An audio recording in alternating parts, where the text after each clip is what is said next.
Good morning, student. Today we are starting the chapter number 2 in English Reader, The Great Sons of India. India के महान पुत्र. Let's start the read. I am only explain you the summary of this chapter according to paragraph. India gave birth to many sons who resisted the British Raj. आप यहाँ तक पढ़ेंगे. They were hanged together on 23 March 1931. Let's start the reading. The great sons of India. India gave birth to many sons.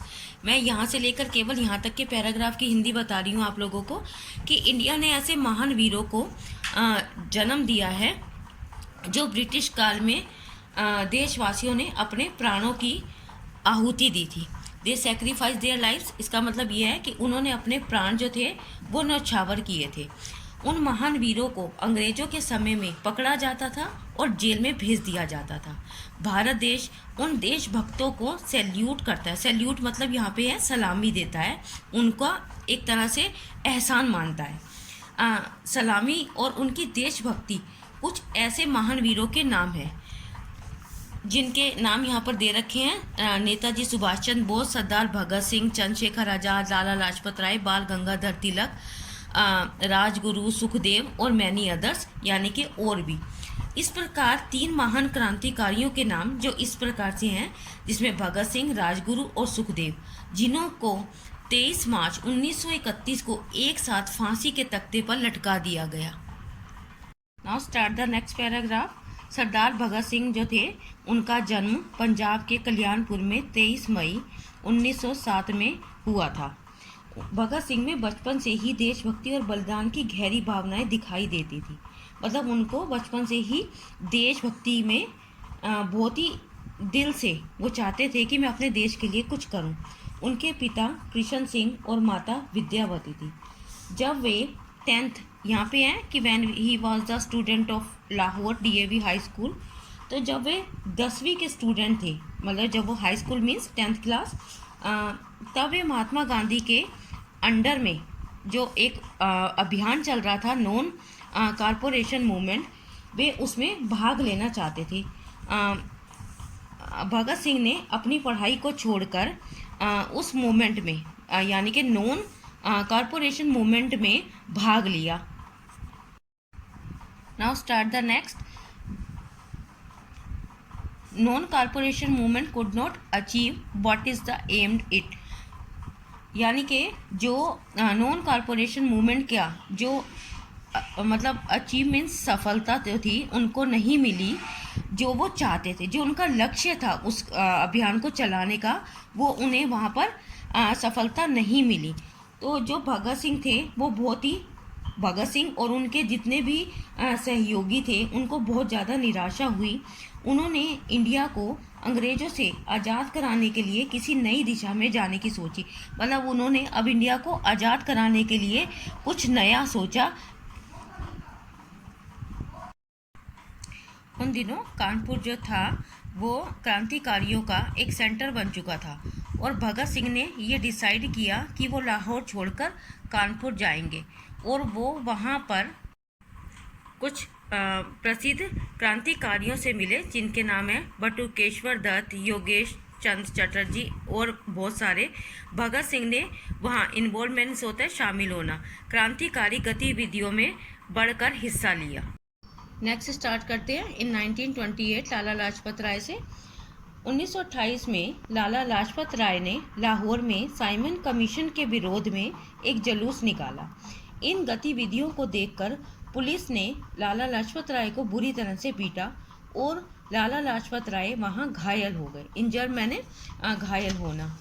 इस बात से भगत सिंह की भावनाएं जो थी वो बहुत भड़क गई और उन्होंने 17 दिसंबर 1928 को जिन ऑफिसर से जो सॉन्डर्स जिन्होंने लाला लाजपत राय को पीटा था उनको मार दिया. और वो सॉन्डर्स जो थे वो लाला लाजपत राय की मृत्यु का कारण बने थे क्योंकि उनके मारने की वजह से ही लाला लाजपत राय की मृत्यु हुई थी. Start the next paragraph. One Sardar Bhagat Singh. जो भगत सिंह थे वो बटुकेश्वर के साथ एक दिन एक असेंबली चल रही थी जहाँ पर बड़ी असेंबली हॉल था। वहाँ पर उन्होंने कुछ खाली कुर्सियों पर बम फेंके, भगत सिंह और उनके साथियों ने। क्योंकि जो ब्रिटिश सरकार थी वो वहाँ पर एक पब्लिक बिल पास कराना चाहती थी, जो बिल मज़दूरों के विरोध में था, और भगत सिंह ने हिंसा के द्वारा अपना ये विरोध दिखाया, मतलब वहाँ पे दर्ज करवाया, क्योंकि उन्होंने उनकी जो मीटिंग चल रही थी उनको एक तरह से डिस्टर्ब कर दिया था। उसके लिए भगत सिंह को इस गैर कानूनी कामों की वजह से 1931 में 23 मार्च को फांसी दी गई। Start the next paragraph. The other revolutionary से हम पढ़ते हैं ड्रिंक मिल्क तक। यहाँ पर हम दूसरे क्रांतिकारी की बात कर रहे हैं जिनका नाम है सुखदेव, जिनका जन्म लुधियाना में 15 मई 1907 में हुआ था। उनके फादर का नाम रामलाल थापर था।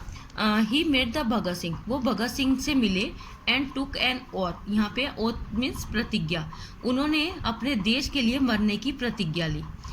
सुखदेव एक बहुत ही बहादुर योद्धा भी कह सकते हैं, वीर भी कह सकते हैं। और एक बार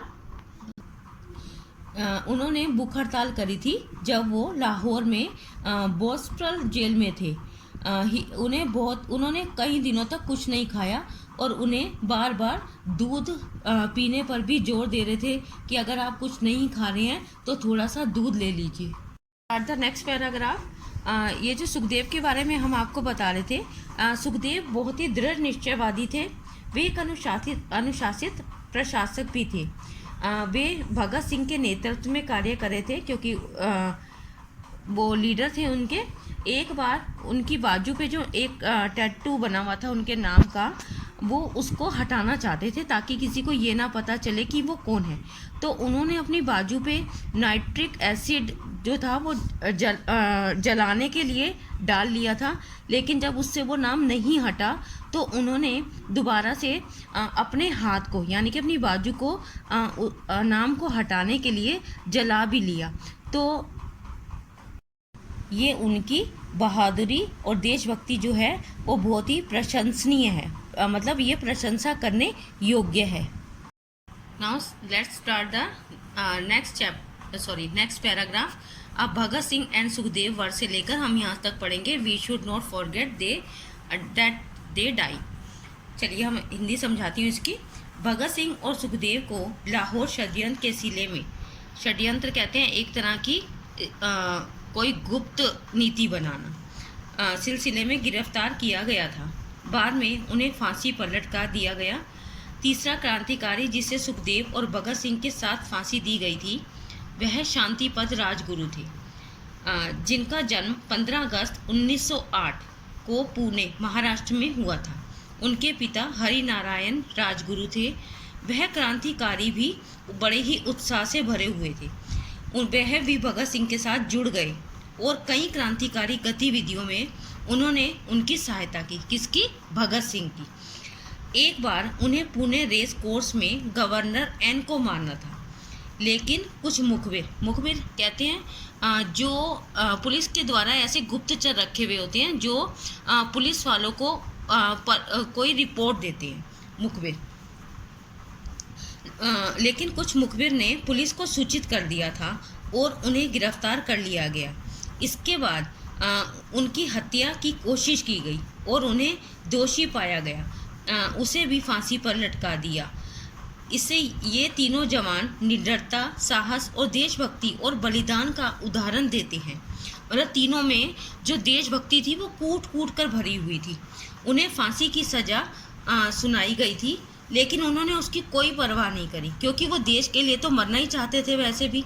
उन्हें 23 मार्च 1931 को फांसी दे दी गई, तीनों वीरों को। हमें यह कभी नहीं भूलना चाहिए कि उनकी मृत्यु देश के लिए उन्होंने अपनी मृत्यु का बलिदान दिया है। In the last this chapter we learn that it was not possible to make our country free from the British without their sacrifice. We will always salute them for their sacrifice for our country. हमारे देश के लिए जो उन्होंने अपने प्राणों का बलिदान दिया है, हमें उसे कभी भी भूलना नहीं चाहिए। तभी तो आप लोगों ने देखा होगा, हम 15 अगस्त या 26 जनवरी या कोई भी अपना नेशनल फेस्टिवल जब सेलिब्रेट करते हैं तो इन शहीदों को ज़रूर याद किया जाता है। और ऐसी मेरी सोचती हूँ कि आप लोगों के अंदर भी देशभक्ति की भावना जागे। तब तक के लिए बाय बाय, टेक केयर।